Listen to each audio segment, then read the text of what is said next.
Le morning, les GG, tout sur les dessus de l'actu, les grandes gueules. Parlez beaucoup, mangez l'argent, voyagez beaucoup seulement, mais travaillez beaucoup, créez des choses, emploie des jeunes, non, non, non. Les dirigeants africains, les dirigeants sont comme ça. Les grandes gueules.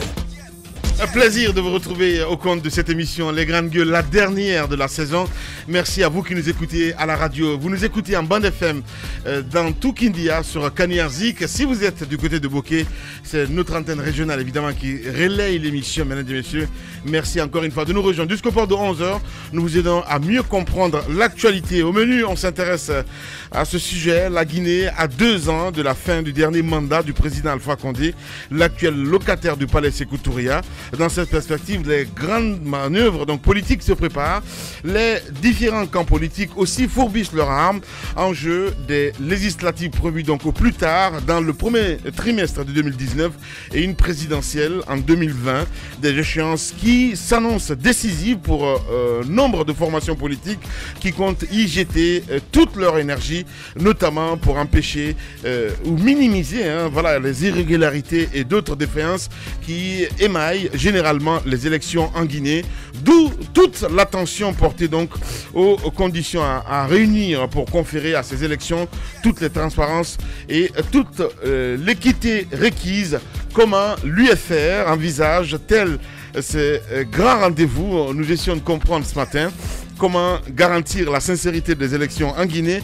Que faire pour sortir de l'impasse politique actuelle? Comment se porte l'UFR aujourd'hui avec beaucoup de bisbilles? Le président de l'UFR, un autre invité ce matin, M. Sidia Touré, président de l'UFR, au représentant du chef de l'État. Il sera avec nous dans ce studio, mesdames et messieurs, pour débattre et puis pour terminer la saison. Mohamed Mara, bonjour. Bonjour. Ça fait bizarre de me voir ici le vendredi. Ah bah oui, mais c'est avec un grand plaisir qu'on t'accueille. Ouais. Bonjour Abaka Diallo. Bonjour Lamine, bonjour à tous. Mafoudia Bangoura, bonjour. Bonjour Lamine, bonjour à tous. Bonjour Madame Yoruba. Bonjour Lamine, bonjour à tous. Antoine, bonjour. Bonjour Lamine. Voilà. On s'intéresse à l'actualité, mon cher Titi Assainissement. La campagne citoyenne lancée demain. Oui, c'est officiel. On le savait déjà depuis... que la décision a été prise en Conseil des ministres, donc par le gouvernement, oui, d'organiser au dernier samedi de chaque mois les grandes gueules. Une campagne citoyenne, oui, d'assainissement donc de la ville de Conakry. Vous savez que précédemment, le gouvernement avait décidé que cette campagne avait lieu le dernier dimanche. Cela avait provoqué un tollé au sein de l'opinion à cause du fait que le dimanche correspondait donc à un jour de grande prière pour la communauté chrétienne. Donc, et sous le poids des critiques, le gouvernement avait été contraint donc de faire rétropédalage et de prendre la décision de faire organiser cette campagne le dernier samedi. Sauf que à l'intérieur de la décision, il y a cette autre décision donc qui suspend, oui, donc qui indique que à cette occasion donc au dernier samedi du mois de 6h à 11h la circulation reste fermée à Conakry. Donc c'est ce qui continue de faire polémique au sein de l'opinion, oui, mais pour ce premier jour, pour le lancement donc de cette campagne, c'est demain samedi, c'est de 6h à 11h. Mais exceptionnellement, à cause du baccalauréat, à cause du fait que le baccalauréat continue de se dérouler, pour permettre aux candidats et aux surveillants et à tous les acteurs de pouvoir rallier les centres d'examen, le gouvernement a décidé, à travers un communiqué publié hier, que la circulation ne sera pas fermée, exceptionnellement pour demain. Mais pour les journées à venir, à la fin du mois de juillet, à la fin du mois d'août, cette mesure va s'appliquer. Comme le communiqué l'indique, c'est une participation citoyenne donc à cette initiative qui est prise par le gouvernement Kassori pour essayer de nettoyer un tout petit peu notre ville. Comment elle va se passer? Quelle est l'approche? Comment les citoyens vont s'impliquer? Sous quelle forme, oui, cette participation citoyenne va s'exprimer? Est-ce que les gens vont spontanément prendre part à cette opération, ou bien déjà on a mobilisé les chefs de quartier, les responsables locaux ou les organisations de jeunesse, les associations féminines? Est-ce qu'elles ont déjà été organisée, mise à contribution pour pouvoir faire de la mobilisation, c'est autant de questions qu'on se pose. En tout cas, on verra demain comment cette première journée va s'opérer sur le terrain, parce que c'est au constat de ce qui va se passer de demain qu'on pourra se prononcer sur la réussite ou sur l'efficacité de cette opération. En tout cas, pour ma part, l'initiative, elle est déjà bonne en attendant que le programme qui est envisagé avec l'Union européenne, parce qu'il faut rappeler qu'il y a un programme d'assainissement de la ville de Conakry qui est soutenu, qui est financé par l'Union européenne et qui va donc mobiliser des ressources importantes pour pouvoir un peu assainir notre ville. Mais en attendant, le gouvernement Kassori, donc le Premier ministre Kassori et tout son gouvernement, essaye d'engager cette opération citoyenne pour voir. On verra ce que ça va donner, mais c'est déjà pas mal de s'engager, de vouloir faire quelque chose pour débarrasser notre capitale de ces tas d'immondices. Voilà, moi je suis optimiste, mais bon, qu'est-ce que cela ne tienne. Tu as parlé de ressources, Abakar. Quand on parle de ressources, évidemment, de motivation dans tous les sens. Et ce qui est regrettable, c'est qu'on ne confie pas ça aux professionnels, Mafoudi Bangura. Oui, ça a toujours été... Les grandes gueules. Il n'y a pas d'en attendant. Il y a un moment il faut qu'on arrête un petit peu, quoi. C'est de l'amateurisme. C'est de l'amateurisme, allez-y. On n'a jamais confié aux professionnels et c'est ça le véritable problème. Faut qu'on arrête. C'est pourquoi, avec cette opération, il ne faut pas s'attendre. Ça va se faire. Ça va se faire, je vous ai dit, je vous ai parlé. Je vous ai parlé de ce programme avec l'Union européenne. J'ai dit en attendant. Vous ne pouvez pas jeter de la pierre sur le gouvernement pour ce qu'Aboubacar veut, qu'on fasse table rase de tout ce qui a été initié. Vous ne voulez pas que nous, citoyens, qu'on s'engage dans l'assainissement? C'est déjà ça que de solliciter la participation citoyenne. Vous les Guinéens, qu'est-ce que vous voulez à la fin du compte? Vous ne voulez même pas que les gens prennent des initiatives? C'est compliqué. Quand on parle de ressources, qu'est-ce que vous voulez à la fin du compte? Je demande. Rien du tout. Qu'est-ce que vous voulez à la fin du compte? Allez-y. Vous voulez que tout le monde reste pas croisé? Aboubacar veut qu'on fasse table rase de ce qui a été déjà initié et qu'on commence déjà à avoir espoir avec ce nouveau gouvernement. Toi-même, Lamine, tu le disais à l'entame, tu restes optimiste parce qu'on ose croire que, comme on le dit, il n'est jamais trop tard pour bien faire. Aujourd'hui, on est fatigué avec ces ordures. On ne peut pas comprendre qu'à ce stade, on est une équipe gouvernementale, on est des cadres guinéens qui ne puissent pas mettre en place une politique de nettoyage de la ville de Conakry. Donc, c'est inacceptable. Est-ce qu'il faut accorder le bénéfice du doute à cette équipe? Peut-être pas, peut-être oui. En tout cas, ils ont déjà une initiative et on nous dit qu'il y a une stratégie. Quand on parle d'argent, les gens sont motivés. 2 mois après, vous allez voir ce qui va se passer. Donc, j'arrive là. Il faut qu'on arrête. C'est vrai, je suis d'accord, j'arrive là. Mais déjà, on nous apprend qu'il y a la décharge de la minière qui doit être opérationnelle. Et puis, il y aura la décharge de Koya. En tout cas, comme pour dire qu'il y a une stratégie qui est mise en place. Mais déjà, sur la journée de demain, moi, j'ose croire que ça ne sera pas une journée où on enverra les membres du gouvernement et tous les cadres pour venir pour qu'ils viennent et qu'ils soient applaudis par la population. Il s'agit d'une journée symbolique. Donc, s'ils doivent sortir, il faut qu'ils donnent exemple. Ils ne doivent pas sortir et paraître patrons. Ils doivent sortir et être les premiers à avoir les mains à la pâte pour justement encourager. Moi, je ne compte pas sur une effectivité demain parce qu'on a une population qui n'est pas habituée à ce système et qui est pas mal déçue de tout ce qui a été fait quand on parle des stratégies. Donc, beaucoup risquent de rester à la maison, dire bon, moi je me mêle pas parce qu'encore c'est une propagande. Mais il faut donner l'exemple pour une première journée, peut-être les journées qui suivront, comme quoi il faut déjà partir avec ça. Mais le plus important, parce que même si on nettoie toute la journée de demain, où vont partir les ordures? Qu'est-ce qu'on va faire de ces ordures? C'est pour vous dire qu'il faut une politique générale sur le plan national pour qu'on en finisse avec ce problème. Ça ne va pas faire peut-être 1 mois, 2 mois, 3 mois. Ce sera au-delà, mais le plus important, c'est de noter le sérieux. Et c'est là que j'en appelle à plus de responsabilité de la part du Premier ministre, qu'on ne se mette pas encore dans la propagande, juste sortir de l'argent, des milliards, mobiliser, les encaisser et qu'on se retrouve avec les mêmes problèmes. À un moment, je veux dire, il faut qu'on soit conséquent dans ce pays. Voilà, surtout responsable, c'est bien dit. Mohamed Mara. Je suis quand même heureux que dès, si vous voulez, son arrivée à la primature, que Kassori essaye de prendre cette situation-là à bras-le-corps. C'est déjà bon, c'est une intention qui est affichée. Mais quant à la méthode, je reste quand même un peu dubitatif. Quant à surtout surtout l'efficacité. Je veux regarder ça d'un œil critique, pas de la critique négative, mais dans le but peut-être de chercher à améliorer les choses. Parce que la question que je me pose, c'est ce qui est fait maintenant. Est-ce que cela a déjà été fait de par le passé? Et si cela a été déjà, est-ce que les résultats ont été probants? Parce que si les résultats n'ont pas été bons, ça veut dire que cette fois-ci, ça risque d'être un feu de paille. Donc, il faut tirer les leçons du passé. C'est extrêmement important. Il n'y a pas encore une année, le président de la République avait affirmé ici que ce serait le cas, notamment les samedis. On l'a même vu, lui, 1 ou 2 fois dans la rue pour aider. À Kaloum. Les grandes gueules. Et cette fois-ci, au-delà même de tout ce qui est dit, apparemment, on est en train de structurer les choses pour le recrutement, je crois, d'environ 13 000 jeunes du côté du Kaloum qui vont recevoir de l'argent. On sait comment ça se passe de cette façon-là.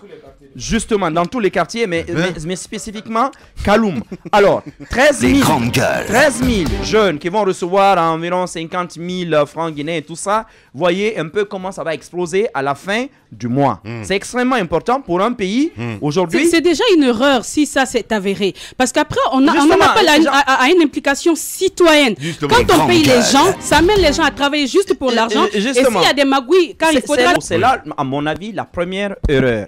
Parce que ce type, si vous voulez, d'opération, il faut sensibiliser au maximum. Il faut que les gens se sentent concernés. Il faut que les gens se sentent concernés. Et, si vous voulez, la population ne peut pas être tout au long de la chaîne. Il faut qu'on définisse en amont exactement quel est le maillon de la chaîne qui va concerner les populations. Dès par exemple que c'est une journée où les gens doivent normalement par exemple, nettoyer leur propre concession et la déventure par exemple de leur concession et laisser les ordures là. Ensuite, des véhicules par exemple passeraient les ramasser, ce serait plus facile que de dire simplement on va sortir, on va curer les caniveaux. Parce que je ne vois pas trop les gens le faire. Ça c'est le premier niveau. L'autre côté, c'est si vous voulez l'effet pervers. Le faire un jour ouvrable, qu'on le veuille ou non, c'est l'administration publique qui est fermée. Les banques, ça veut dire que les banques, un samedi désormais, dans le mois, vont être fermées. Ça va créer un autre problème. Les privés vont être fermés, même vous. La radio va être fermée un samedi par mois. Ça risque d'amener énormément de problèmes pour un pays qui se cherche sur le plan économique. Je pense que cette méthode, il faut la revoir. Aujourd'hui, il faut nécessairement des professionnels qui vont d'abord penser à la solution pour délocaliser notamment la décharge de la minière, mais surtout au traitement des ordures. Tant que les ordures ne seront pas traitées, lorsque vous avez aujourd'hui des chiffres de la Banque mondiale dans la semaine qui annoncent que Conakry, les années à venir, connaîtra un boom chaque année d'environ 140 000 personnes de plus par an jusqu'en 2030, ça veut dire que ce problème-là, on n'est pas en train de le prendre de la manière la plus sérieuse parce qu'on n'est pas du tout en train de se lancer dans le futur. C'est une solution de fortune à mon avis et c'est le bon moment de chercher à recruter des professionnels qui vont traiter sérieusement ces ordres. Bien, Mohamed Mara, allez-y Antoine Kourouma.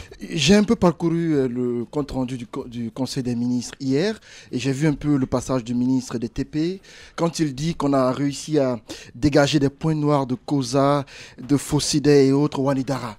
Mais repartez à Fossidé. Voyez ce qui a été fait après le passage de Kassouri Fofana et de son équipe.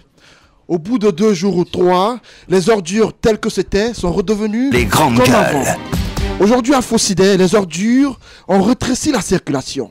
En lieu et place de 2 chaussées, on a droit qu'à une seule chaussée et les véhicules sont contraints d'attendre le passage d'une file avant que l'autre file ne puisse passer. Parce qu'il n'y a pas de mesures concrètes pour le suivi des travaux qu'on fait sur le terrain. On ne peut pas comprendre qu'une délégation ministérielle vienne sur un terrain pour lancer officiellement une activité et qu'après leur départ, l'endroit de nettoyer redevienne comme avant. C'était si comme... Excuse-moi Antoine de passer ce message à l'antenne parce que Abakar a demandé à ce qu'on appelle monsieur Sori Kamara qui est directeur agence nationale d'assainissement et de salubrité publique. Et le monsieur, vous savez, la réponse, il dit qu'il n'est pas prêt, qu'il est pris, pardon. Allez-y. Il est pris, ne soyez pas surpris de cela. Non mais c'est Titi en fait. Et donc, c'est grandes gueules. C'est surprenant. Ça aussi, c'est une information. C'est surprenant de voir nos autorités lancer. J'ai juste voulu qu'on comprenne parce que c'est un des premiers responsables quand même. J'ai bien compris. Chargé de cela, voilà. Waouh. Ça commence bien, hein. Allez-y, Antoine. Je disais donc que c'est surprenant qu'on lance de telles mesures et que derrière, qu'il n'y ait pas de suivi. Pour le cas de la journée de demain, ne soyez pas surpris qu'après une opération dans toutes les communes de Conakry, qu'on revienne à la méthode d'avant. Que Conakry reste défiguré comme on la connaît. Parcourez la banlieue jusqu'à Kaloum. Vous verrez qu'aux abords des routes, on a curé les caniveaux, on les a déversés aux abords des routes. Il n'y a aucun suivi pour le ramassage de ces ordures. Et aujourd'hui, sur la plupart des voies publiques, il y a une sorte d'embouteillage qui est provoqué par les ordures. Qu'est-ce qui est fait justement pour nettoyer ce travail qui a été fait? Qu'est-ce qu'on fait pour faire en sorte que ces ordures déversées aux abords des routes soient nettoyer. Bien. Donc j'estime qu'il y a lieu que nos autorités fassent en sorte de faire le suivi des travaux qu'ils lancent pour que l'opération lancée soit une réussite. Merci beaucoup. Allez-y, Madame Yelo. Moi, je voudrais dire que la gestion des ordures est aujourd'hui quelque chose de vraiment scientifique. On ne peut pas faire de l'amateurisme là-dedans en recrutant juste quelques jeunes dans les quartiers, en leur faisant sentir un peu d'argent. Parce que vous savez, quand vous mettez de l'argent en avant, les gens travailleront tant qu'il y aura de l'argent. Quand il n'y aura plus d'argent, les gens vont arrêter de travailler. De par le passé, on nous apprend que le temps du premier régime, il y avait un jour d'assainissement comme ça dans les quartiers de façon volontaire. C'était une exigence, mais ce n'était pas payé. Ouais. C'est la culture du civisme, la culture, l'engagement citoyen. On vous apprend que oui, vous devez faire ça par amour pour votre pays. C'est cela qu'il faut faire. On met ça dans la tête des gens. En Guinée, ici, la citoyenneté, le civisme a foutu le camp. Il faut le dire. Parce que ça devrait commencer par les citoyens, mais ça doit être imposé par l'État. Comment ? Au lieu de dire aux gens, par exemple, de balayer tous les jours, ils vont balayer, mais où est-ce qu'ils vont mettre les ordures ? Par exemple, dans certaines familles, il y a des gens qui sont abonnés. Les PME viennent ramasser. Mais ceux qui n'ont pas les moyens de s'abonner, par exemple, ou bien les gens par où les PME... Il y a des endroits où les PME ne viennent pas. Oui. Comment font-ils avec les ordures ? Ils jettent tout simplement les ordures dans les canalisations le plus souvent. Ce qui fait que... Et c'est en Guinée, vous voyez les caniveaux. C'est en Guinée, vous voyez des caniveaux où les caniveaux qui ne sont pas fermés. C'est ouvert, c'est à ciel ouvert. Ce qui fait que quand il y a des pluies, il y a des gens qui comment on appelle, qui tombent, il y a des fractures de jambes. Vous voyez des véhicules le plus souvent qui tombent dans les caniveaux. Il y en a qui meurent là-dedans. On peut au moins jeter les ordures ailleurs que dans les caniveaux. Voilà ce que je voudrais te dire, Aboubacar. C'est une question d'organisation. On n'est pas obligé de jeter les ordures dans un caniveau. Voilà pourquoi je dis que le civisme a foutu le camp en Guinée. J'ai commencé par ça. Pour sa patrie. Voilà pourquoi c'est toute une chaîne. Non, c'est toute une chaîne. Je suis entièrement d'accord avec vous, madame. Sauf que il faut que l'État utilise le bâton et la carotte en même temps. Il faut sensibiliser, dire aux gens que quand vous faites ceci, voilà ce qui pourrait arriver. Vous pouvez mettre même des pancartes, des plaques quelque part pour dire aux gens que si vous faites ça, voilà ce qui peut arriver. Et on agit.